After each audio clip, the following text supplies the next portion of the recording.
December 15, 1978. Maple Street, Columbus, Ohio. A quiet suburban neighborhood where families decorated their homes for Christmas, where children built snowmen in front yards, where the American dream felt within reach for those willing to work for it. The Johnson family had lived on this street for 12 years. Robert, a factory supervisor. Margaret, a part-time librarian. Their two biological children, Sarah and Michael, honor roll students who helped neighbors with yard work and never missed Sunday service. They were the kind of family that others looked up to. The kind that believed in second chances, in the power of love to heal wounds, in their moral obligation to help those less fortunate. When they made the decision to adopt, their friends called them saints. Their pastor praised them from the pulpit. The local newspaper ran a small piece about their generosity, their willingness to open their home to a child who needed them. The boy they brought home was 8 years old. He had been through 4 foster homes in 2 years. The social workers spoke of trauma, of a difficult past that love and patience could overcome. They spoke of a child who just needed the right family, the right environment, the right chance to flourish. The Johnsons believed them. They believed in the system. They believed in themselves.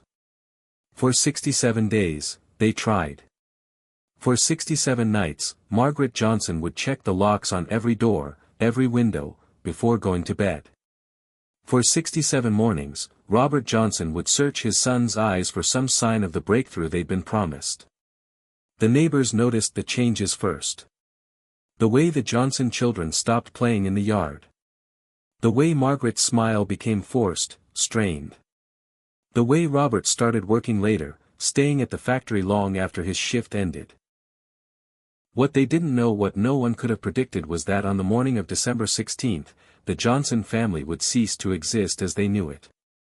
That everything they believed about love, about healing, about the inherent goodness of children, would be shattered in a single, horrific moment that would haunt Columbus, Ohio for decades to come.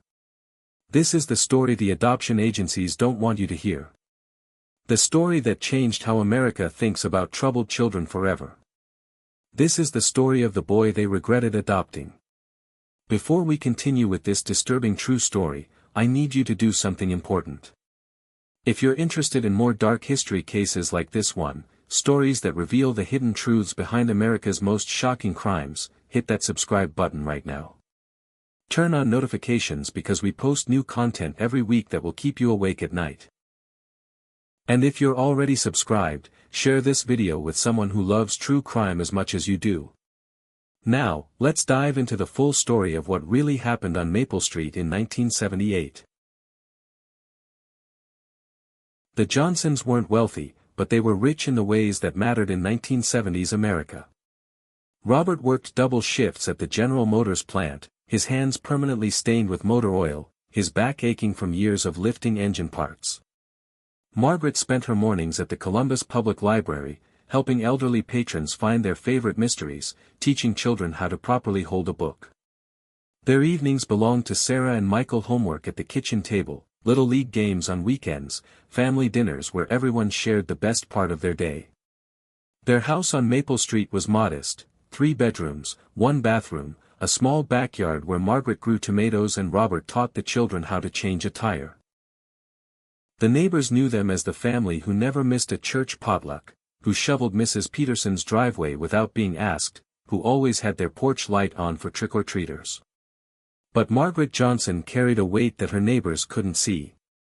At 34, after 2 difficult pregnancies, doctors had told her that having more children would be dangerous. The hysterectomy she'd undergone the previous spring had saved her life, but it had also closed a door she wasn't ready to see shut. She would wake some mornings and walk past the empty bedroom at the end of the hall, the one they'd been saving for a nursery that would never come. It was Robert who first mentioned adoption. Not as a replacement for the biological children they couldn't have, but as an opportunity to give love to a child who needed it. Margaret resisted at first. Their lives were full, their family complete. But the idea took root, grew stronger during their evening walks around the neighborhood, during quiet Sunday afternoons when the house felt too empty despite the 4 people living in it.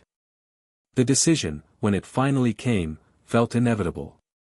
They had room in their home, room in their hearts, and most importantly, they had something to offer that money couldn't buy: stability. A real family. A chance for a child to know what it meant to be wanted, to be chosen, to belong somewhere. Mrs. Ruth Henderson, their elderly neighbor, would later tell investigators that Margaret used to talk about adoption when they'd chat over the fence. She'd say, "Ruth, there's a child out there who needs us as much as we need them." She was always thinking about others, that woman. Always worried about doing the right thing. The Franklin County Children's Services building sat on a busy corner downtown, its institutional brick facade hiding the hopes and dreams of dozens of families who walked through its doors each week. For the Johnsons, it represented the beginning of a new chapter. They filled out forms, underwent background checks, opened their lives to scrutiny in ways they'd never imagined. Social workers visited their home, interviewed their children, confirmed what everyone who knew them already understood: this was a family that could save a child. What they couldn't know, what the system itself was only beginning to understand, was that some children arrive carrying shadows too deep for love alone to penetrate. His name was Timothy Chen, though that wasn't the name he'd been born with. 8 years old, 32 pounds underweight, with dark eyes that social workers described as watchful and intense. His case file was thicker than most: 47 pages of reports, evaluations, and incident descriptions that painted a picture of a childhood no 8-year-old should have endured. Born to a teenage mother who disappeared when he was 3, Timothy had been discovered by police living alone in a condemned apartment building, surviving on saltine crackers and water from a leaky faucet. The officers who found him reported that he didn't cry when they approached, didn't ask for his mother, didn't seem surprised that strangers were taking him away. He simply watched them with those dark eyes, as if he'd been expecting this moment his entire life. The first foster family kept him for 6 months before requesting his removal. They reported that Timothy had difficulty sleeping, would wake up screaming at night, and had developed an unusual attachment to sharp objects. The second family lasted 3 months. They cited concerns about his behavior with their family pet, a golden retriever that had mysteriously developed a fear of going into Timothy's room. The third family made it 7 weeks before calling the emergency removal line at 2 in the morning. By the time the Johnsons met Timothy, the county was running out of options. He'd been labeled hard to place, a designation that meant fewer families would even consider taking him in. The social workers, desperate to find him a permanent home, emphasized his intelligence, his ability to read above grade level, his artistic talents. They showed the Johnsons drawings he'd made, detailed sketches of houses with families inside, windows glowing with warm light. What they didn't show them were the other drawings found in his previous placements. The ones that had made experienced social workers pause, exchange glances, and quietly file away in the sections of his record marked confidential. Dr. Patricia Williams, a child psychologist who worked with the county during this period, would later explain that the late 1970s were a different time for children's mental health. We were just beginning to understand trauma responses, attachment disorders. Terms like reactive attachment disorder and conduct disorder were new concepts. Many professionals believed that love and a stable environment could overcome any psychological damage. We were, in many cases, tragically optimistic. The meeting took place on a Tuesday afternoon in November. Margaret had taken the day off from the library, and Robert had left work early. Sarah and Michael, now 14 and 12, waited nervously in the car, unsure about sharing their parents' attention but excited about becoming big siblings to someone who needed them. Timothy sat in a plastic chair that seemed too large for his small frame, wearing clothes that were clean but didn't fit properly. The social worker made introductions, encouraged everyone to talk, to get to know each other. Margaret later told friends that what struck her most wasn't what Timothy said. He spoke very little, but how carefully he studied each member of their family, as if he were memorizing their faces, cataloging their weaknesses, learning their patterns. Robert tried to connect over sports, asking if Timothy liked baseball or football. The boy's response was measured, careful: "I like to watch people play games." When Margaret asked about his favorite subjects in school, he said, I'm good at paying attention to things other people don't notice. The visit lasted an hour. As they prepared to leave, Timothy asked one question, do you have a basement? When Robert confirmed they did, Timothy nodded once and said, good. I like quiet places. The social worker assured them this was normal behavior, that children from his background often needed time to adjust, to trust. She scheduled a second visit for the following week, then a trial weekend stay. The paperwork moved quickly after that, perhaps too quickly. By December 1st, less than a month after their first meeting, Timothy Chen legally became Timothy Johnson. Margaret marked the date in her calendar with a heart drawn in red ink. Later, she would circle that same date in black, the day she realized that some hearts are meant to be broken. The first incident happened on Timothy's third night in the Johnson home. Margaret woke to the sound of water running in the bathroom at 2 a.m. She found Timothy standing in the bathtub, fully clothed, letting cold water pour over his head while he stared at his reflection in the bathroom mirror. When she asked what he was doing, he turned to her with those dark eyes and said quietly, I was washing off the smell. When Margaret asked what smell, Timothy tilted his head and replied, the smell that follows me from house to house. Margaret helped him into dry pajamas and tucked him back into bed, telling herself that this was normal behavior for a traumatized child, that patience and love would help him feel safe enough to sleep through the night. But Timothy wasn't sleeping. Robert discovered this a week later when he got up for his midnight shift and noticed a light under Timothy's door. He knocked softly and entered to find the boy sitting cross-legged on his bed, wide awake, organizing and reorganizing his few possessions with methodical precision. His clothes were folded into perfect squares, his 3 books arranged by height, his school supplies lined up like soldiers in formation. Timothy looked up at Robert and said matter-of-factly, I don't sleep when other people are sleeping. Robert asked why, and Timothy's response would replay in his mind for years afterward, because that's when they do things they don't want you to remember. Margaret found the first drawing on a Tuesday morning while making Timothy's bed.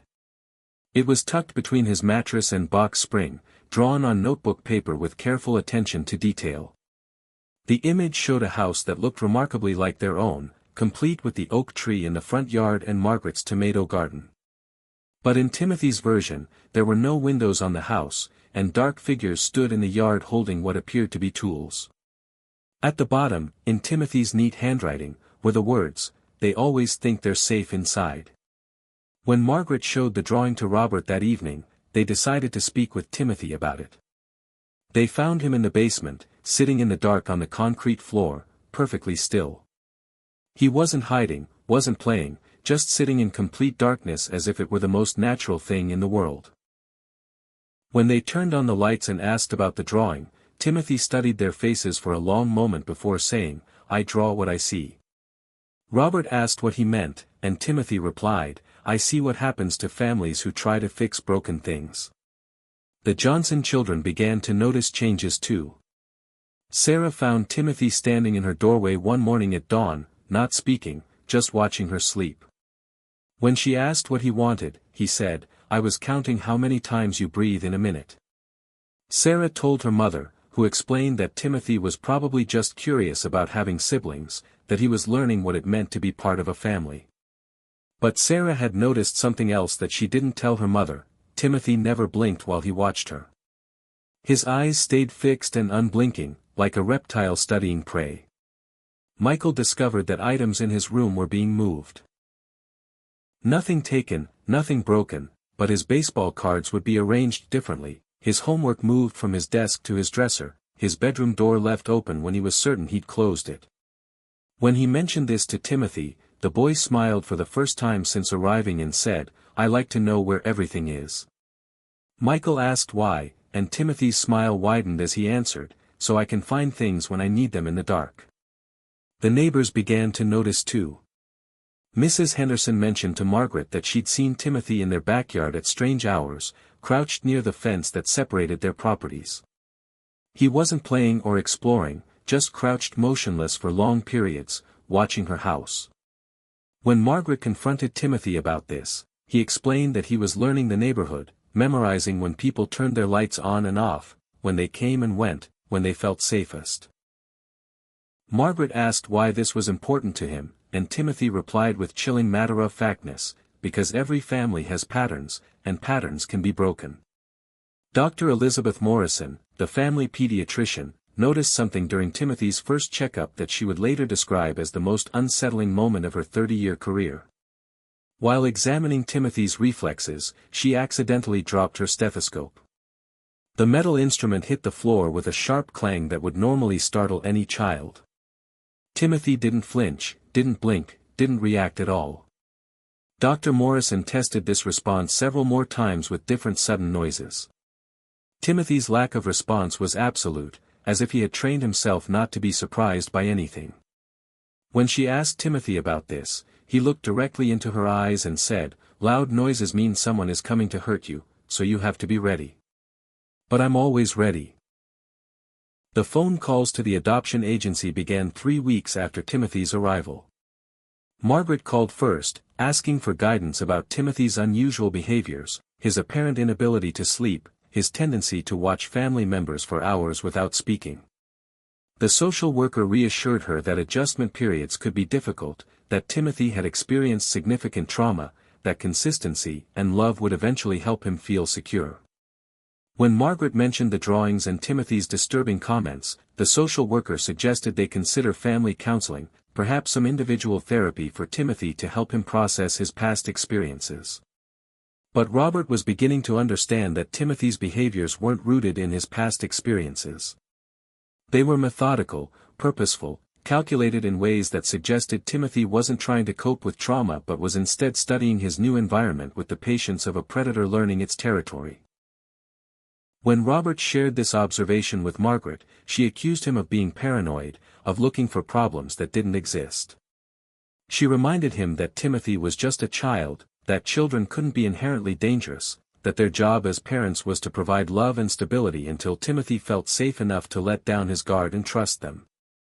On December 14, exactly 2 weeks before Christmas, Margaret Johnson made what would be the last entry in the journal she'd been keeping about Timothy's progress.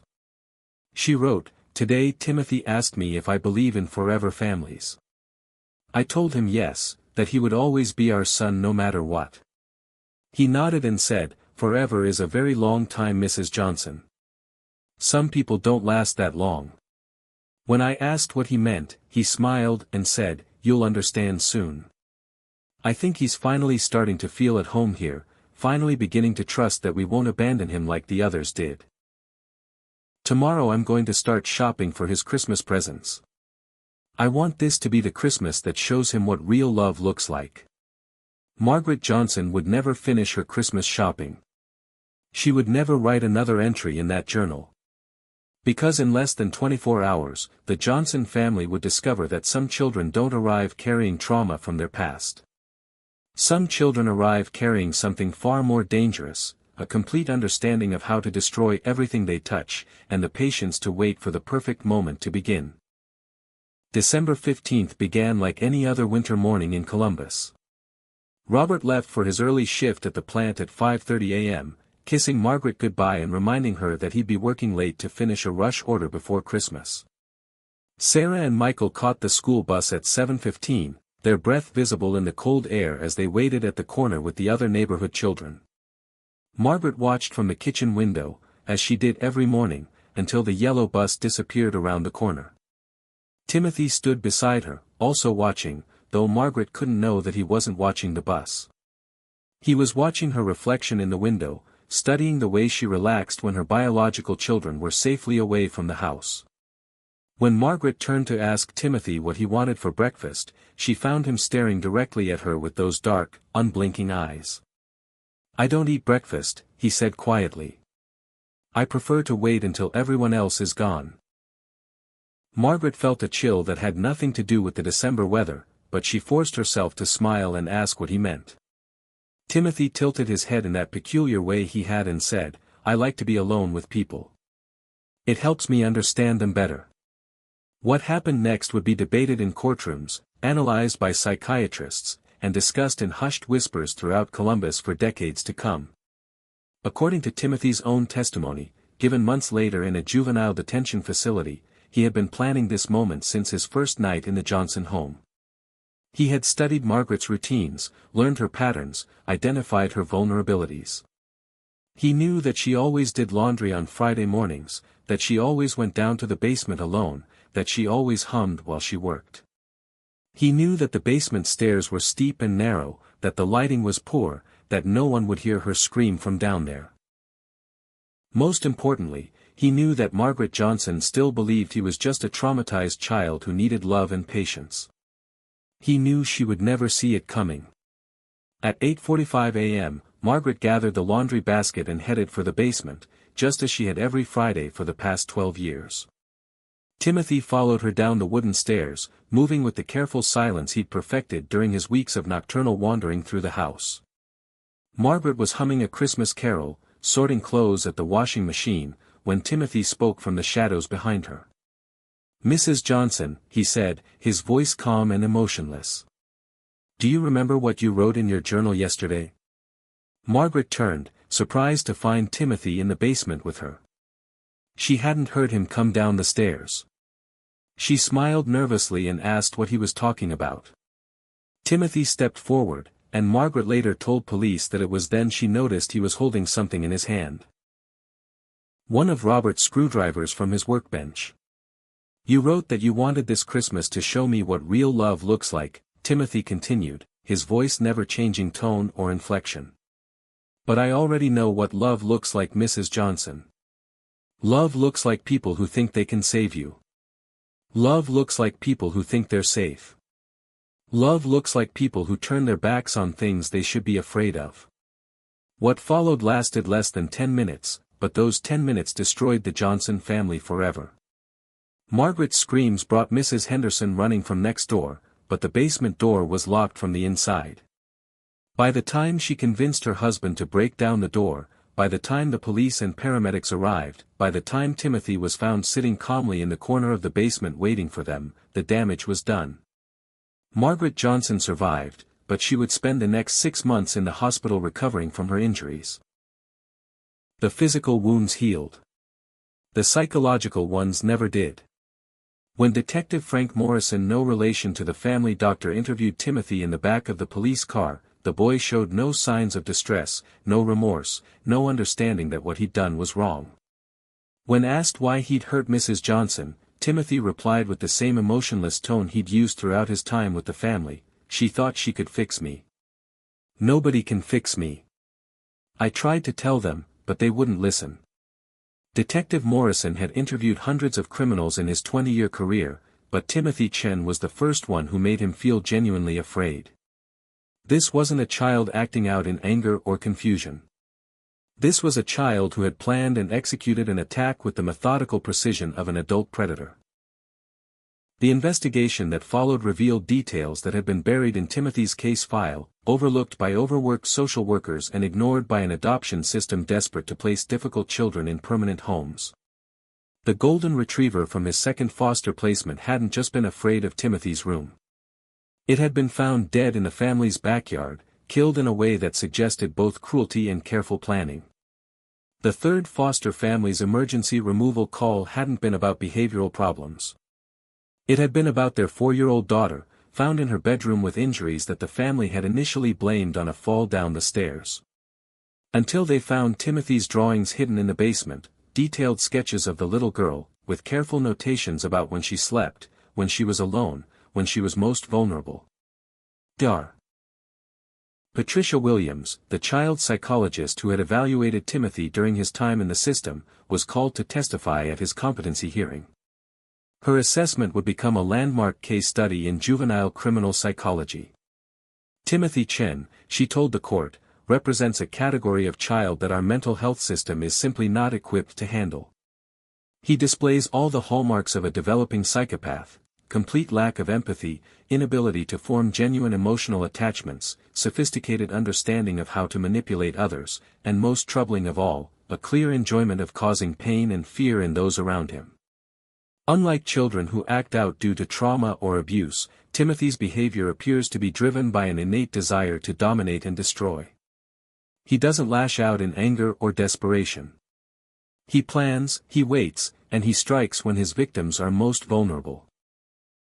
The trial itself was a media sensation, drawing reporters from across the Midwest who struggled to understand how an 8-year-old child could be capable of such calculated violence. Timothy's defense attorney argued that years of neglect and abuse had damaged his young client beyond repair, that the system had failed to provide adequate treatment, that Timothy himself was a victim of circumstances beyond his control. The prosecution painted a different picture, of a child who had learned to weaponize his tragic circumstances, who had discovered that his age and apparent vulnerability made adults lower their guard, who had turned the very system designed to protect him into a hunting ground for potential victims. Throughout the proceedings, Timothy remained eerily calm, watching the adults debate his fate with the same detached interest he'd shown while studying the Johnson family. When asked to speak on his own behalf, he stood up in the juvenile courtroom and delivered a statement that would be quoted in criminal psychology textbooks for decades afterward. Everyone keeps asking why I hurt Mrs. Johnson. The answer is simple. I hurt her because I could. Because she trusted me. Because she thought love was stronger than what I am. But love isn't real. Love is just what weak people tell themselves when they're afraid to see the truth. The truth is that some people are born to take, and some people are born to be taken from. Mrs. Johnson was born to be taken from. I was born to take. That's not trauma. That's not mental illness. That's just what I am. The judge, faced with a case unlike any in Ohio legal history, sentenced Timothy Chen to be held in state custody until his 18th birthday, with mandatory psychological evaluation and treatment. The decision satisfied no one. Victim rights advocates argued that Timothy would be released while still young enough to hurt others. Mental health professionals insisted that 10 years wasn't enough time to address the fundamental issues that made Timothy dangerous. The Johnson family, represented by Robert Johnson himself, Margaret was still recovering from her physical and psychological injuries, simply asked that Timothy never be allowed near their neighborhood again. Timothy was transferred to the Riverside Youth Correctional Facility, a maximum security institution for juvenile offenders, where he would spend the next 10 years of his life.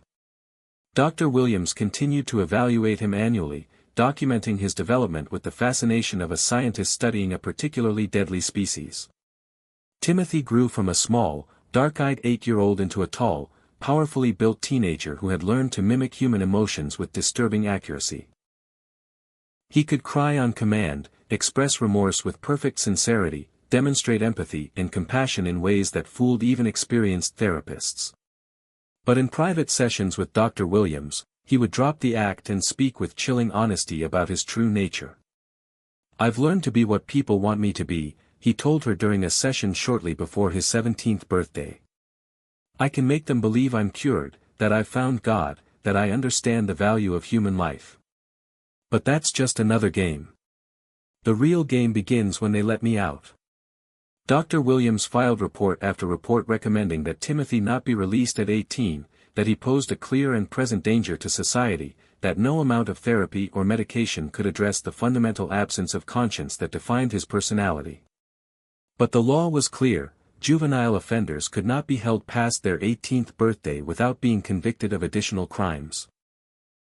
Timothy had been a model prisoner, participating in therapy, earning his high school diploma, even helping other inmates with their studies. On paper, he appeared to be a success story of rehabilitation. Only Dr. Williams and a handful of other professionals understood the truth: Timothy hadn't been rehabilitated. He had simply learned to hide what he was more effectively. The Johnson family had moved away from Maple Street within months of the attack. Robert found work in another state, and they relocated under different names to protect their privacy and safety. Sarah and Michael both required years of therapy to deal with the trauma of having lived with Timothy, of having been studied and assessed by him, of knowing how close they had come to becoming his victims. Margaret never fully recovered from her injuries. The physical damage healed, but the psychological scars ran too deep. She would wake up screaming from nightmares about those dark, unblinking eyes. She would check and recheck the locks on their doors, would panic if Robert worked late, would cry uncontrollably whenever she saw children who reminded her of Timothy. The woman who had once believed that love could heal any wound had learned that some wounds are meant to destroy, not to heal. Mrs. Henderson, the elderly neighbor who had tried to save Margaret that December morning, became an advocate for adoption reform. She testified before state legislative committees, spoke at social work conferences, and worked tirelessly to ensure that Timothy's case would lead to meaningful changes in how the system evaluated and placed dangerous children. Her efforts contributed to new protocols requiring more thorough psychological evaluations, longer observation periods, and better communication between agencies. But she never forgot the image of Timothy sitting calmly in the basement, waiting for the police to arrive, showing no more emotion than if he'd been waiting for a bus.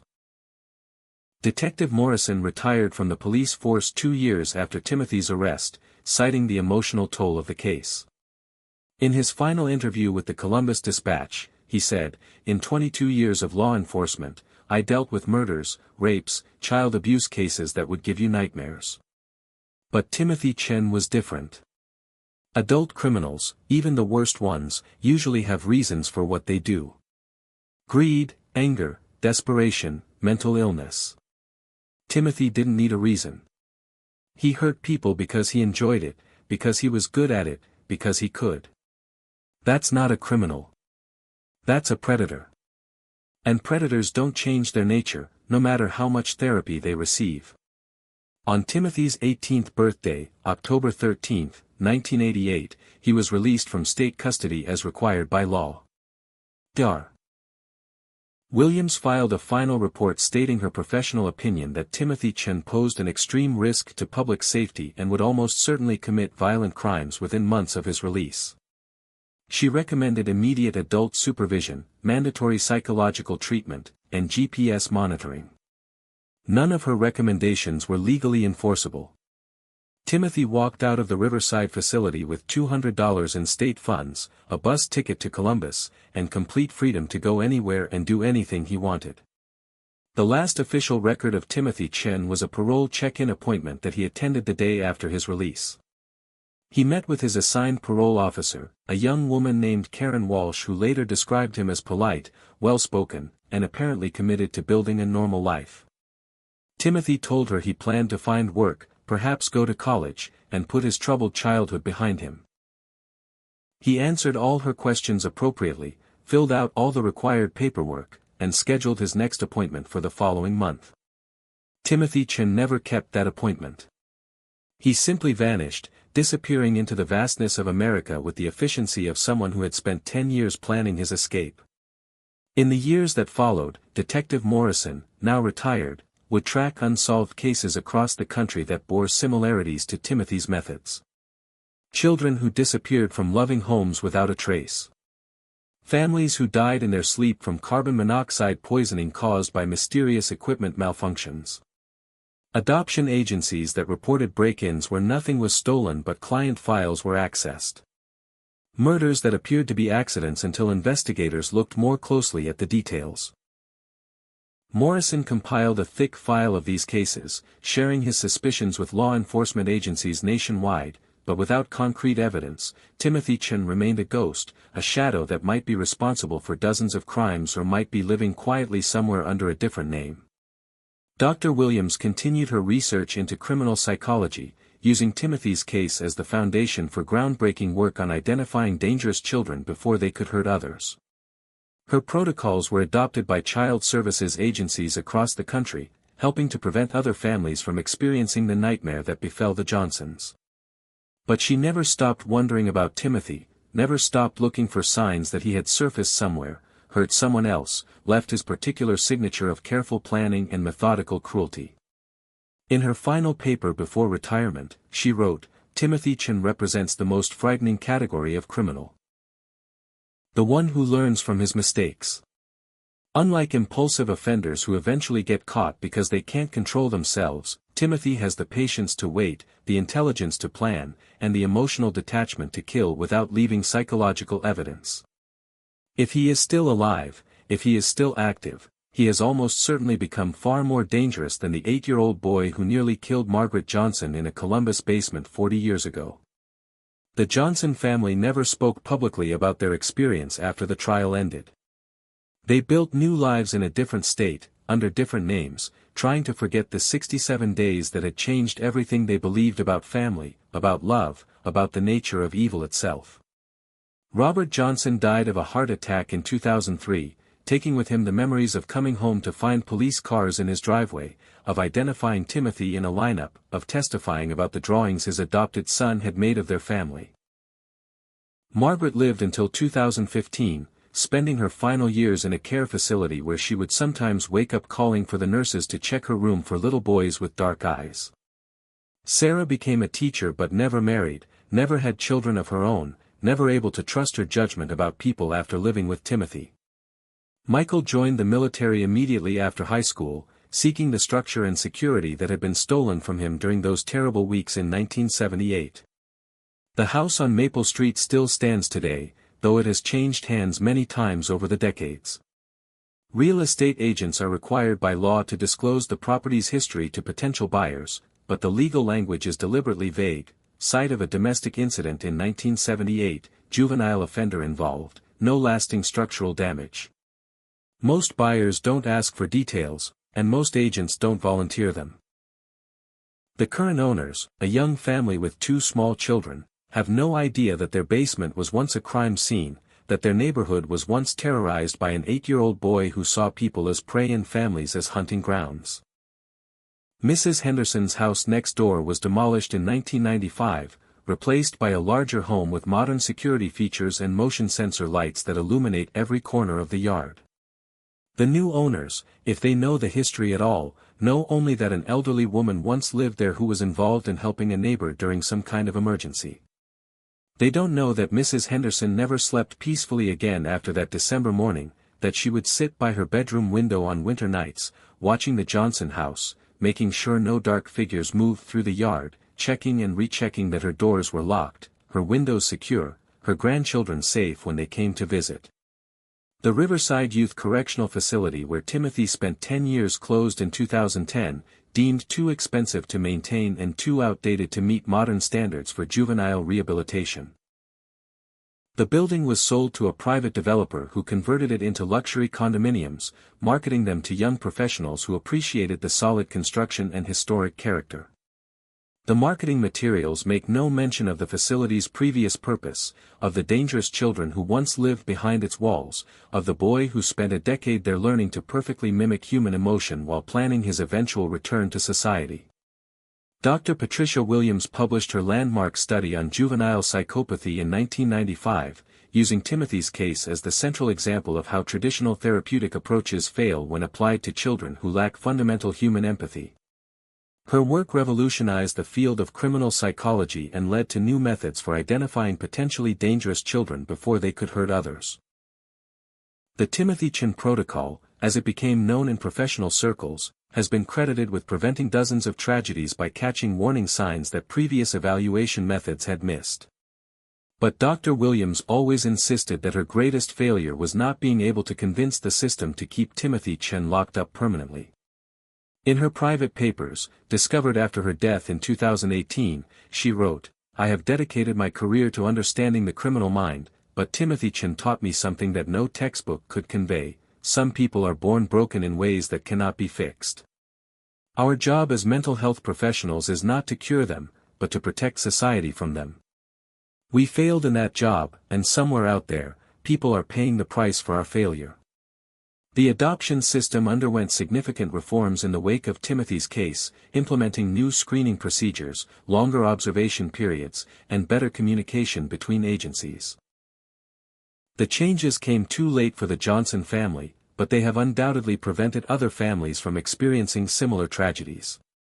Social workers now receive specialized training in recognizing the warning signs of attachment disorders and psychopathic tendencies in children. Foster families undergo more extensive preparation for dealing with traumatized children who may pose risks to themselves or others. And perhaps most importantly, the romantic notion that love alone can heal any wound has been replaced by a more realistic understanding of the complex factors that shape human behavior. But these reforms cannot undo what happened on Maple Street in 1978. They cannot restore Margaret Johnson's sense of safety or bring back Robert Johnson's faith in human goodness. They cannot erase Sarah and Michael's memories of living with a predator who studied their every move, learning their vulnerabilities, waiting for his opportunity to strike. And they cannot answer the question that haunts everyone who knew Timothy's story: where is he now, and how many other families have paid the price for the system's failure to recognize what he truly was? The last confirmed sighting of Timothy Chen was at a Greyhound bus station in Toledo, Ohio, 3 days after his release from custody. A security camera captured an image of a tall, dark-haired young man purchasing a ticket to Chicago, paying in cash, giving a false name to the clerk. The image quality was poor, but facial recognition software suggested a 73% probability that the man was Timothy. Chicago. Police were notified, but by the time they received the information, the trail had gone completely cold. Timothy had vanished into one of America's largest cities with the same careful planning that had characterized everything else he did. The Chicago Police Department opened a file on Timothy Chen, but without evidence of any specific crime, there was little they could do beyond circulate his photograph and wait for him to surface. That was 36 years ago. In the decade since Timothy's disappearance, Detective Morrison has tracked hundreds of cases that bear similarities to his methods. A family in Detroit found dead from carbon monoxide poisoning caused by a furnace that had been deliberately modified. A series of home invasions in Milwaukee where nothing was stolen but the victims reported feeling watched for weeks before the break-ins occurred. Children who vanished from their bedrooms in the middle of the night, taken by someone who knew their routines, their schedules, their vulnerabilities. Foster families who requested emergency removals of children they couldn't explain, children who made them feel afraid in their own homes. The patterns are subtle, scattered across multiple jurisdictions, separated by months or years. To most investigators, they appear to be unrelated incidents, random crimes committed by different perpetrators. But Detective Morrison sees something else in these cases: the signature of someone who learned his craft at age 8 and has spent 4 decades perfecting it. Someone who understands that the key to avoiding capture is patience, planning, and the careful selection of victims who won't be missed or whose disappearances can be explained away. In 2019, a breakthrough seemed possible when DNA evidence from a 1995 murder in St. Louis was matched to a sample from Timothy's juvenile file. The victim was a social worker who had specialized in high-risk adoptions, killed in her home office late one evening while reviewing case files. The murder had all the hallmarks of Timothy's methods. Careful planning, intimate knowledge of the victim's routines, and a level of cruelty that suggested personal satisfaction rather than simple elimination of a witness. But when investigators arrived at the address Timothy had given his parole officer 30 years earlier, they found an abandoned warehouse that had been empty since the 1980s. Timothy Chen, if that was even still his name, had anticipated this moment decades in advance. Dr. James Richardson, who took over Dr. Williams' research after her retirement, has spent the last 15 years studying what he calls the Timothy Chen phenomenon: highly intelligent psychopaths who use the system's assumptions about childhood trauma to avoid detection and punishment. His work has identified at least 17 other cases of children who displayed similar patterns of behavior, children who learned to weaponize their apparent vulnerability and use it to gain access to victims. Most of these children were caught before they could cause the level of damage that Timothy achieved, but Dr. Richardson believes that Timothy's case represents the worst-case scenario: what happens when a natural predator is allowed to escape into society with a lifetime to perfect his methods. The impact of Timothy's case extends far beyond the immediate victims. Margaret Johnson's injuries were not limited to the physical trauma she suffered in the basement that December morning. The psychological damage affected every relationship she had for the rest of her life. She could never again trust her instincts about people, never again believe in her ability to protect those she loved. Robert Johnson spent his remaining years haunted by guilt, convinced that he should have seen the signs, should have protected his family, should have trusted his growing unease about Timothy instead of allowing Margaret's optimism to override his concerns. Sarah and Michael carried their own scars into adulthood, struggling to form intimate relationships, to trust their own judgment about people, to believe in the fundamental goodness that their parents had taught them to see in others. The ripple effects spread through the community as well. Other adoptive families in Columbus began to question their own decisions, wondering if they truly knew the children they had welcomed into their homes. Foster care agencies saw a dramatic decrease in families willing to take high-risk placements, leaving the most vulnerable children in the system even more isolated and unwanted. Social workers burned out at higher rates, overwhelmed by the responsibility of determining which children could be safely placed and which posed too great a risk to potential families. Perhaps most tragically, legitimate victims of abuse and trauma found it even harder to receive the help they needed. Timothy's case had demonstrated that not every troubled child was simply a victim of circumstances, that some children carried dangers that couldn't be loved away or therapied into submission. This knowledge, while necessary for protecting families like the Johnsons, also made society more suspicious of all troubled children, more likely to see pathology where there might have been healing possible, more willing to give up on children who genuinely needed and deserved help. The Christmas presents that Margaret Johnson had planned to buy for Timothy were found months later, still on layaway at the local department store.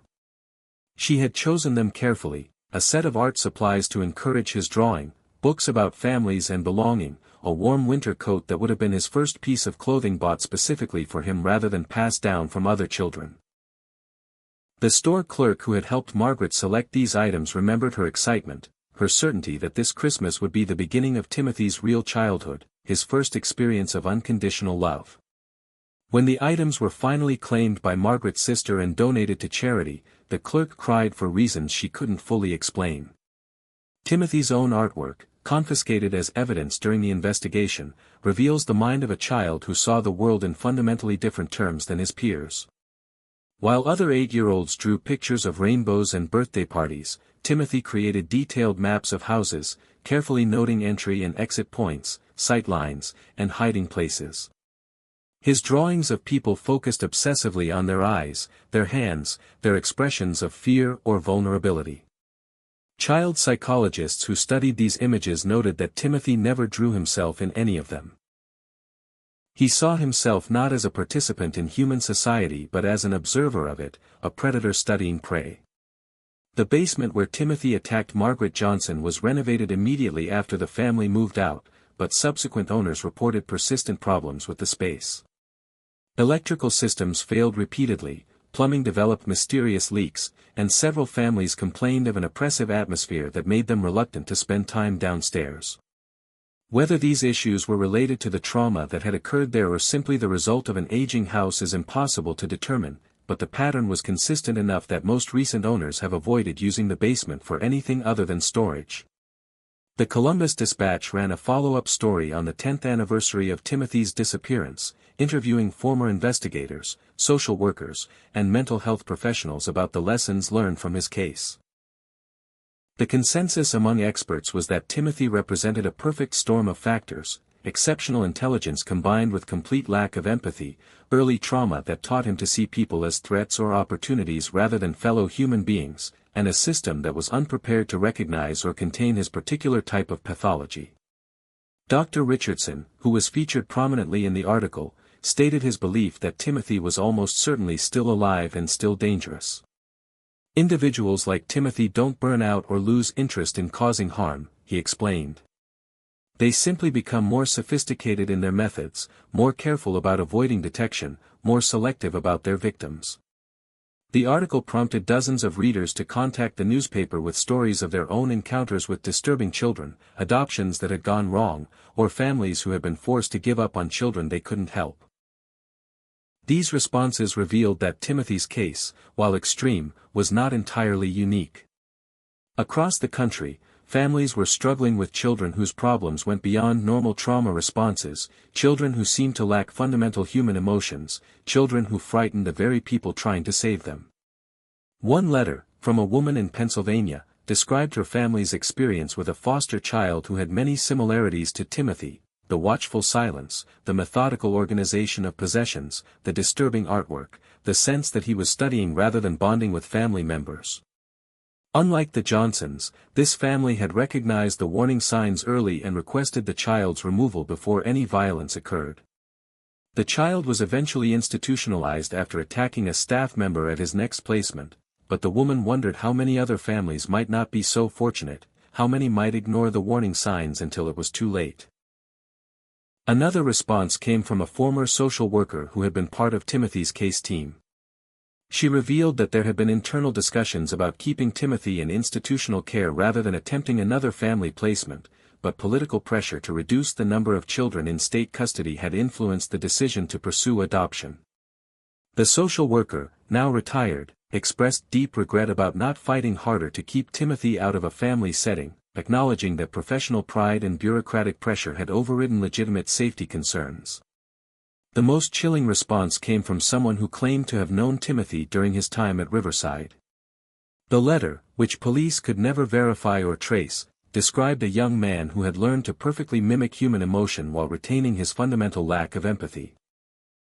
According to this anonymous correspondent, Timothy had spent hours practicing facial expressions in mirrors, studying the reactions of staff and other inmates, perfecting his ability to appear reformed and rehabilitated. He had become a master manipulator by age 16, able to convince anyone that he had overcome his past and was ready to rejoin society as a productive citizen. This letter also contained details about Timothy's release that had never been made public, suggesting that the writer had genuine inside knowledge of the case.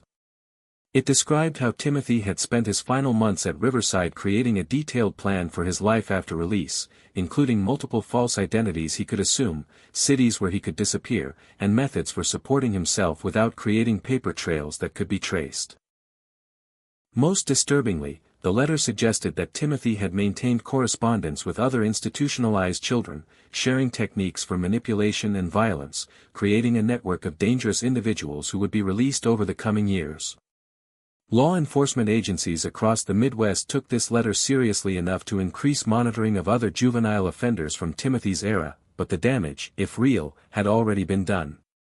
Several high-profile crimes in the 1990s and early 2000s bore similarities to methods described in the anonymous letter, but without concrete evidence linking them to Timothy or his associates, investigators could only speculate about connections. The psychological community has continued to study Timothy's case as an example of early-onset psychopathy and the limitations of traditional therapeutic interventions. Dr. Sarah Chen, no relation to Timothy despite the shared surname, has published extensive research on the neurological differences that make some children fundamentally incapable of developing normal emotional attachments. Her work suggests that Timothy's behavior was not the result of trauma or environmental factors but rather an inborn neurological condition that made him perceive other humans as objects to be manipulated rather than beings deserving of empathy or compassion. This research has proven controversial, challenging long-held beliefs about the potential for redemption and rehabilitation in all children. Critics argue that labeling some children as fundamentally dangerous creates a self-fulfilling prophecy and denies them the opportunity for genuine healing. Supporters contend that failing to recognize these differences puts innocent families at risk and prevents society from developing appropriate interventions for children who pose genuine threats to others. The debate has taken on new urgency as advanced brain imaging techniques have made it possible to identify neurological markers associated with psychopathic behavior in increasingly young children. Some researchers advocate for early screening programs that could identify potential Timothy Chens before they have the opportunity to hurt others. Others worry that such programs would stigmatize normal children who happen to display certain personality traits, creating a surveillance system that could destroy young lives based on imperfect predictive models. Meanwhile, the search for Timothy Chen continues, though it has become largely a matter of waiting for him to make a mistake. Detective Morrison, now in his 80s, maintains a website dedicated to tracking unsolved cases that might be connected to Timothy. He receives reports from across the country about crimes that bear Timothy's signature. Careful planning, intimate knowledge of victims' routines, and a level of psychological cruelty that suggests the perpetrator derives satisfaction from the fear and suffering of others. Some law enforcement professionals believe that Timothy is dead, that someone with his particular pathology would have been unable to avoid violent confrontations that might have led to his death or capture. Others argue that Timothy's exceptional intelligence and self-control make him capable of maintaining a normal facade indefinitely, perhaps living quietly in a suburban community, holding a steady job, even maintaining relationships with people who have no idea what he truly is. The most frightening possibility, according to Dr. Richardson, is that Timothy has found a way to satisfy his need for control and domination through means that don't attract law enforcement attention. He might have chosen victims from marginalized populations whose disappearances wouldn't be thoroughly investigated. He might have found ways to cause psychological rather than physical harm, destroying families and relationships without leaving evidence that would lead back to him. He might even have found professional roles that give him legitimate access to vulnerable people, using his skills to harm others while maintaining a respectable public identity. The children who were in Timothy's age group at Riverside have all been released by now, scattered across the country with new identities and the hope that they have successfully reintegrated into society. Some have undoubtedly overcome their troubled pasts and built productive lives. Others have almost certainly continued the patterns of violence and manipulation that brought them to Riverside in the first place. A few, according to Dr. Richardson's research, may have maintained contact with each other, forming networks of mutual support and shared criminal expertise that operate below the radar of law enforcement. The Johnson family's story serves as a cautionary tale about the limits of love and good intentions when confronted with genuine evil. Margaret and Robert Johnson were not naive or unprepared parents.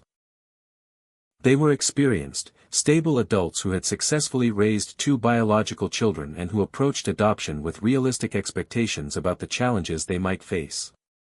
They received training from social services, consulted with mental health professionals, and did everything the system advised to prepare for integrating a traumatized child into their family. Their failure was not a failure of love or commitment or understanding. Their failure was in believing that Timothy's problems stemmed from external circumstances that could be overcome with patience and consistency.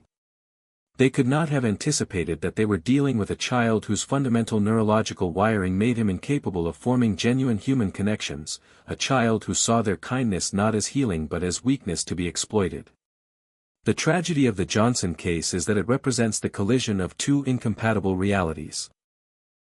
A family's genuine desire to heal a wounded child, and a child's complete inability to be healed. No amount of therapy, medication, or environmental change could have altered Timothy's essential nature. The only question was whether that nature would be recognized and contained before it could cause irreparable harm. The system failed the Johnsons by prioritizing placement over safety, by assuming that all troubled children could be helped if only they received enough love and support. But the system also failed Timothy by not recognizing that his needs were fundamentally different from those of typical trauma victims, that he required not healing but containment, not integration but isolation from potential victims. These failures have led to significant changes in how adoption agencies evaluate both children and families, but they cannot undo the damage that Timothy caused or prevent similar tragedies that may occur when the next Timothy Chen encounters a family unprepared for what he represents. The most sobering aspect of this case is the realization that despite all our advances in psychology and social work, despite all our understanding of child development and trauma response, we are still largely helpless when confronted with individuals who lack the fundamental capacity for human empathy. Timothy Chen, wherever he is today, represents the dark side of human nature that we prefer not to acknowledge, the reality that some people are born without the neurological capacity for genuine human connection, that they will always see others as objects to be manipulated rather than beings deserving of respect and compassion. These individuals cannot be cured or reformed or loved into compliance with social norms. They can only be identified, contained, and prevented from harming others. The question that haunts everyone who knows Timothy's story is whether we as a society have the wisdom and courage to acknowledge this reality, to develop systems that can protect families like the Johnsons while still providing help and hope to the vast majority of troubled children who can be helped. The answer may determine how many more families will suffer the kind of devastation that destroyed the Johnsons' faith in love, safety, and the fundamental goodness of children. As we end this examination of one of Ohio's most disturbing cases, the most important thing to remember is that Timothy Chen is not dead. He is not in prison. He is not being monitored or supervised by any law enforcement agency. He is free, somewhere in America, with 36 years of experience in avoiding detection and 4 decades of practice in perfecting his ability to identify, approach, and destroy vulnerable families. The next family that encounters him may not be as fortunate as the Johnsons, who survived their encounter with Timothy Chen. They may not live to tell their story at all. This case stands as a reminder that evil sometimes wears the face of a child, that monsters can be small and seemingly helpless, and that the very compassion that makes us human can also make us vulnerable to those who feel no compassion at all. The Johnson family learned this lesson at a cost that nearly destroyed them. How many other families will learn it the same way before we accept the reality that Timothy Chen represents and develop the tools to protect society from others like him? If you found this story as disturbing and compelling as I did, I need you to do something important right now. Hit that subscribe button and turn on notifications so you never miss our deep dives into America's darkest true crime cases. Share this video with anyone who thinks they understand the depths of human evil, because Timothy Chen's story will change how they see the world forever. And most importantly, let me know in the comments where you're watching from and what you think happened to Timothy Chen. Is he still out there? Has he claimed other victims? Could he be living a normal life while hiding his true nature? Your theories and insights help shape future episodes, so don't hold back. Like this video if it kept you on the edge of your seat, and remember that the most terrifying monsters are often the ones who look most innocent. Until next time, stay safe out there, and remember that evil doesn't always announce itself with fanfare. Sometimes it knocks on your door asking for help, carrying the face of a child who just needs someone to love him.